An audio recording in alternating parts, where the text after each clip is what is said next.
قبرستان ہمیشہ سے مجھے خوف زدہ نہیں کرتے، بلکہ ان میں چھپی خاموشیاں مجھے اپنی طرف کھینچتی ہیں۔ ایک دن یوں ہی ایک پرانی ویران قبر کے سامنے میرا قدم رک گیا۔ مٹی دھندلی تھی، لیکن کتبے پر ایک نام اب بھی نمایاں تھا، حوریہ۔ نہ تاریخ پیدائش، نہ وفات، بس ایک نام اور ایک عجیب سی ہلچ۔ اسی رات خواب میں ایک لڑکی دکھائی دی، چہرہ اداس، آنکھیں گہری اور قدموں میں سناٹا۔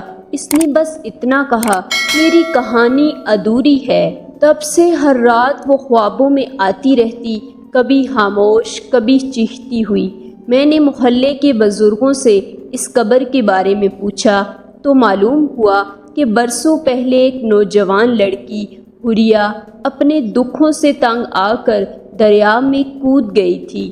اس کی لاش بھی مکمل نہ ملی۔ لوگ اسے بھول گئے، وقت اسے نگل گیا، بس ایک بے نام قبر باقی رہ گئی۔ چند روز بعد پتہ چلا کہ قبرستان میں جگہ کی کمی کے باعث وہ پرانی قبر مٹا دی جائے گی۔ میں نے آگے بڑھ کر روک دیا، نہیں، یہ قبر کسی عام انسان کی نہیں، یہ حوریہ ہے جو اب بھی اپنی ادھوری کہانی کے ساتھ زندہ ہے۔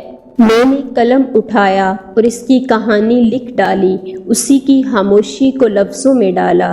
پھر ایک رات خواب میں وہ پھر آئی، مگر اس بار وہ مسکرا رہی تھی۔ اب میں جا سکتی ہوں، شکریہ۔